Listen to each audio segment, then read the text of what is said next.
Hello, in this episode I'm going to show you how to work on a fall piece for your front door, a teardrop.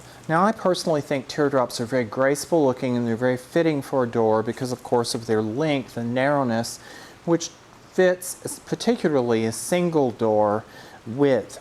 Works well in the triangle and the movement just is really elegant for your door. And then of course with this one we have also lit it so that this gives you a little more attention at night. So I'm going to show you how to do this piece. We're going to start with 10-inch burlap ribbon, and we're going to begin with our bow. And I'm going to take my ribbon and leave a tail, maybe 18 inches long, and just tuck in.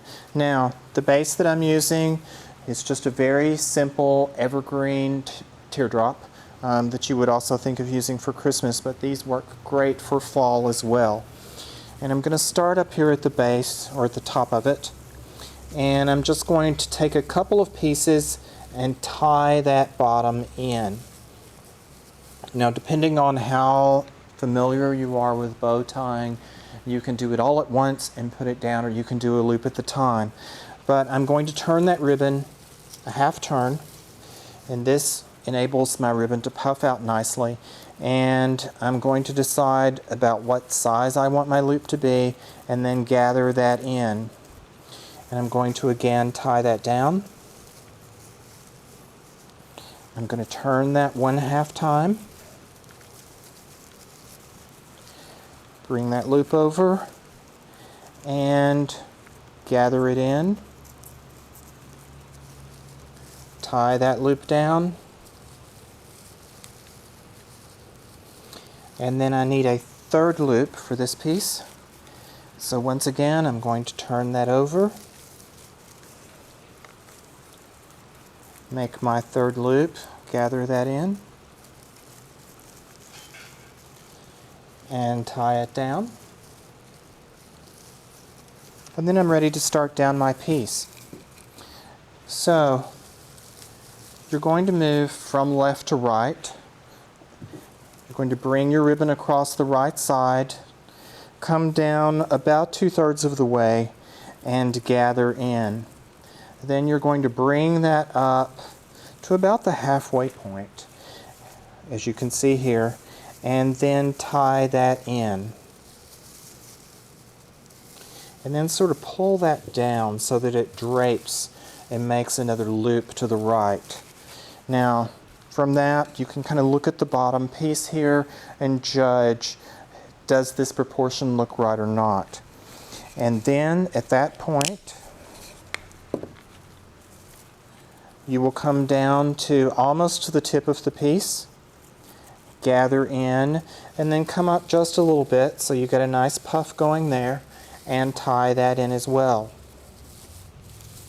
And bring that more to the left. Okay, and then pull your edge on down and trim off the bottom a bit on an angle. Now if you're doing this with plastic mesh as opposed to the burlap mesh, do not trim it at an angle because it will ravel out more. Leave it straight, but that will curl up and give you the effect of a point. So this is how you want it to look when you're done. You have your loop to the right, your loop to the left, and then your tail hanging down. And you've got your 3 loops at the top. Now we're ready to add our decor.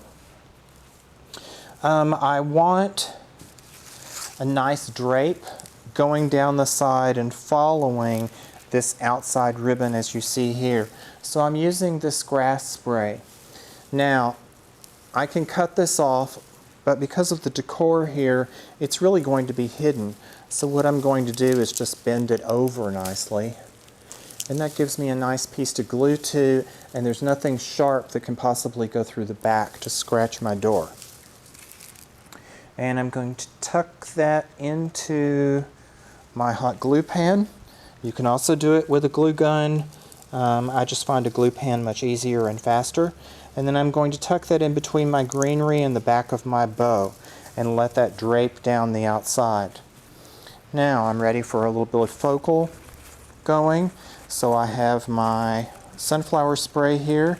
I'm going to open that up just a little bit, Let everything breathe.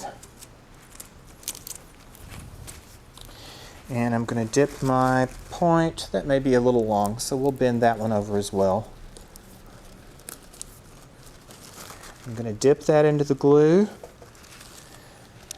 and secure that where I'm working on a diagonal going from top left down toward the right center. And then I want some other weight going, so I'll use this gourd and berry pick. And I'm going to do the same thing, except I'm going to aim that point upward underneath the other pieces and tuck that in. Then I'm going to angle my flower so that both of those work together. Okay, there I have my focal point at the top with my two weight pieces, and you can see the movement is going here, and I have my grass then curving back toward the other side. So it's forming somewhat of an S curve. Okay, now then we're ready for the center. Because I've got the flower at the very top of this, then my next piece I'm doing every other one. So at the middle I'm going to use a second flower spray. And I'll fold that back. Make it easy to glue in. And I'm going to tuck that into the middle. If I need to, I can take a piece of the greenery just for added security and wrap around to the back of the flower. But now that gives you the center. We've still got our movement going on here. And now we're ready for the bottom piece. We've got the pumpkin pick, which matches the gourd one at the top. I'm going to bend that in somewhat. And I'm going to secure that in the same way by dipping it in the glue and put it at the next location where I've tied my ribbon. And I'm going to let my berries fall down somewhat. So there already we have our finished piece. Now, if you decide that you wanted to light this, as we've done here, you merely use our wire lights, which have the little glue beads on them that actually secure the lights in. And these are battery pack. They are LED, so they're very low voltage. And it looks like I managed to tangle them up nicely here. Here we go. So we pull these all out. You're going to tuck your battery pack in up toward the top where it's easy to get to, but also where it's hidden. And then just spiral in and around. Now, because these lights are wire lights, they're easy to just wrap around the ends of your greenery or wrap through a berry because they'll catch very easily. And that way you can get a lot of movement going on with those as well. And just let them sort of free flow down the piece. That works so much better than pulling everything very tight. And then finish it off and let the bottom curl out. And there you have it. In just that short a time, you have your finished piece and you're ready to hang it on your door. You can get all of these items at Trees and Trends. Feel free to shop for plenty of fall ideas or discuss with our designers to suit your special needs. Thank you.